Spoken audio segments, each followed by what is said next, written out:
Today, we're going to talk about something that happened in Zicheng's family. Where is Zicheng from? He's from Lanzhou, Gansu, and his family is very well off. His family is in the transportation business, and his father's company is quite large locally. This story is about a strange encounter that Zicheng's father, Uncle Cheng, had when he was just starting his business. When Zicheng was in his teens, he once went to a sauna with his dad's client, and the client's child, a 5-year-old boy. The client's little son was very lively. At that age, he was full of questions, always asking why about everything. While they were in the sauna, the little boy suddenly pointed at Uncle Cheng's chest and asked, "Uncle Cheng, what's that on your chest?" Zicheng took a look and saw that the child was pointing to a birthmark on his father's chest. He had known about it since he was little. A dark red, oval-shaped birthmark right in the center of his dad's chest. It wasn't strange for someone to be born with a birthmark. The child, not knowing any better, asked, "Uncle Cheng, what is it?" The client felt very embarrassed and quickly scolded his son. "That's not polite. Don't just say whatever comes to your mind. That's private. You shouldn't ask Uncle Cheng such questions." But Uncle Cheng wasn't angry at all. He laughed and said, "Hey, don't be hard on the kid. Kids are curious. Let's go to the lounge area, have some water and take a break. And I'll tell you about it. But don't be scared."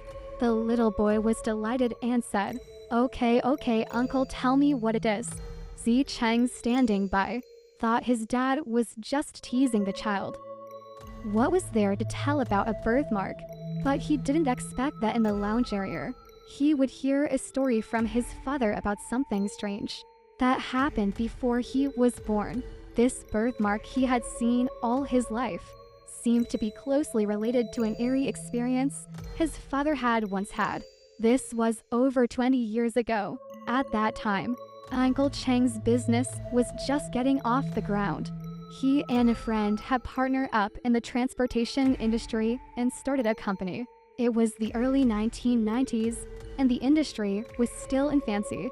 Uncle Cheng and his friend pooled their money to rent a truck and hired a driver to make a living from transportation. But at that time, they only hired one long-haul driver. Uncle Cheng himself was already a very good driver, with a lot of experience and a strong work ethic. So he often went out with the driver. His partner was in charge of handling clients at the company. At first, Uncle Cheng's family was against him going out on the road. They said, "You're the boss, you've already invested money. Why do you need to go out on the road? It's not safe to travel long distances and drive at night." But Uncle Cheng was young and energetic at the time.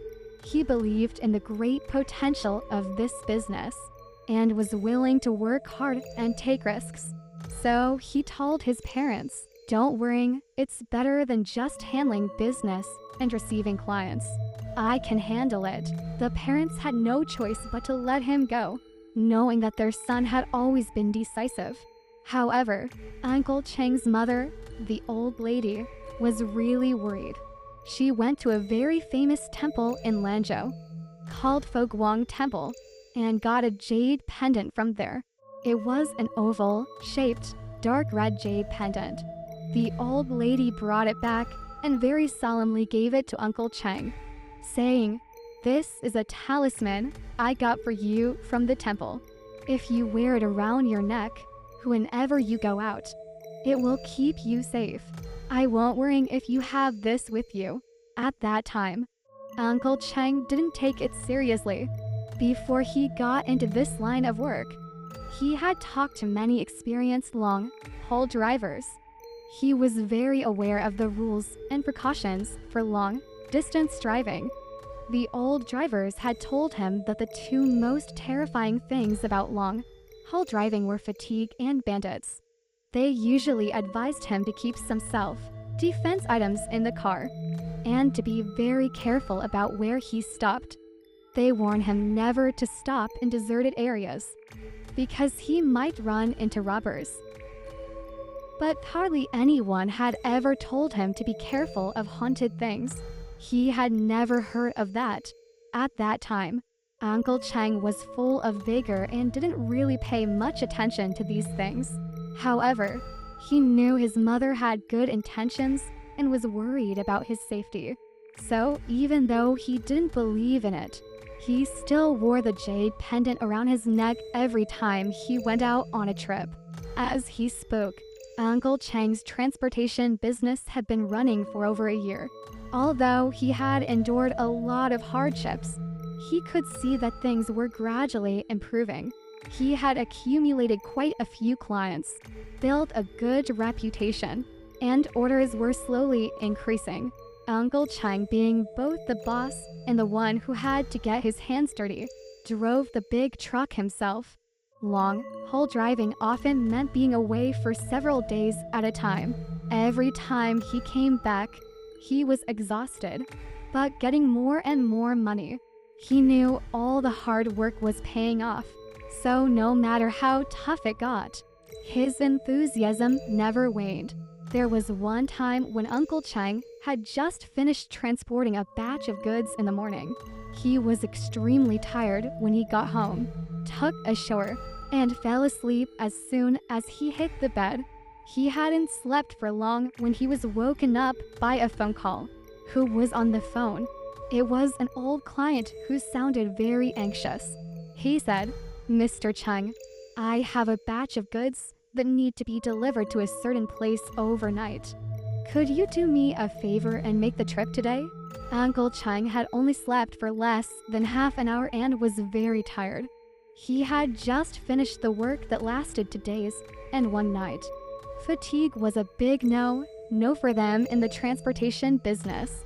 But the company was in a growth phase, and money was needed everywhere.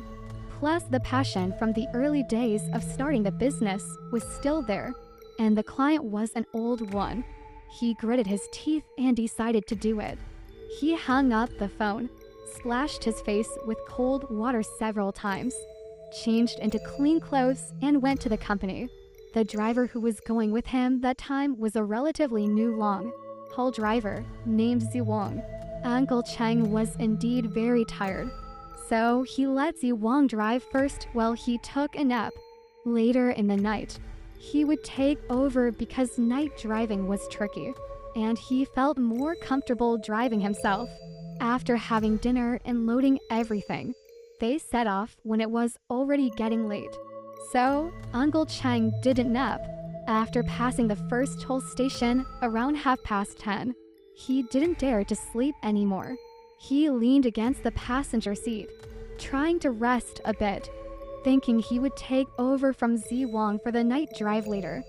The two of them chatted intermittently. Uncle Chang shared his experiences of running long-haul trips over the past year, the special situations he had encountered and how he had dealt with them. It was a way of passing on his experience to Ziwang.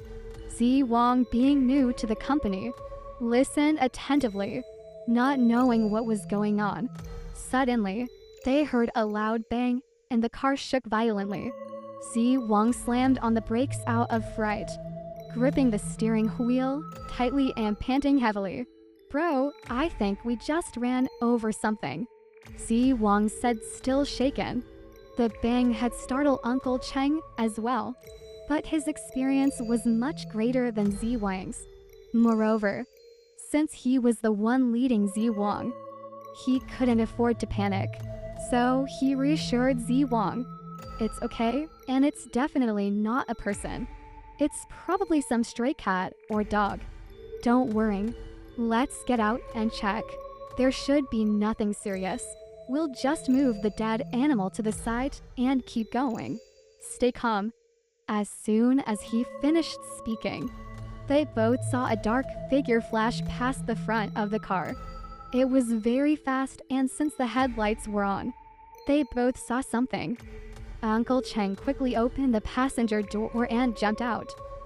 Ziwang also got out with a flashlight. Walking around the front of the car, they looked around. Uncle Chang asked, "Did you see that dark figure just now?" Ziwang replied, I saw it, but I didn't see what it was. Uncle Chang walked to the front of the car and shone the flashlight carefully.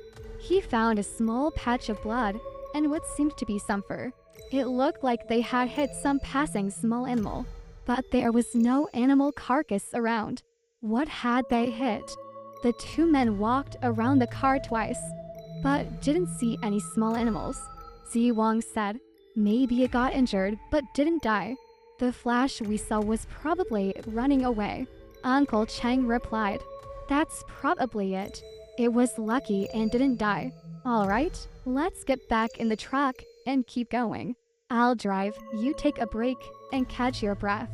It's no big deal. Uncle Chang knew that Zi Wang had been quite frightened and didn't dare let him continue driving. He himself was a bit puzzled about what they had hit. He tried not to show any panic in front of Zi Wang. He switched to the driver's seat, took over the steering wheel and continued driving. That night, after leaving the first toll station, they noticed that the weather was turning bad. The sky was gradually darkening, and there was no moonlight to help them see. They had to rely solely on the headlights of the truck. For safety reasons, he didn't dare to drive too fast and moved cautiously forward. The headlights didn't reach very far, only illuminating a small area in front of the truck. Fortunately, Uncle Chang had driven this route many times and felt confident about it. At first, Zi Wang, sitting in the passenger seat, kept talking to him, worriedly saying, I hit something just now. I hope it's not a big deal. After a while, Zi Wang leaned against the seat and fell asleep, snoring softly. Hearing the snoring, Uncle Chang felt a bit drowsy himself. He had just finished a long drive and hadn't slept much before starting this work again. He reminded himself to stay alert because dozing off while driving was extremely dangerous. To keep himself awake and avoid any accidents, he rolled down the window next to him, letting the cold air rush in. The cold wind immediately made him feel more alert. He forced himself to stay awake and drove carefully forward. At that moment, he noticed something ahead. With the help of the headlights, he saw a woman standing outside the guardrail not far ahead.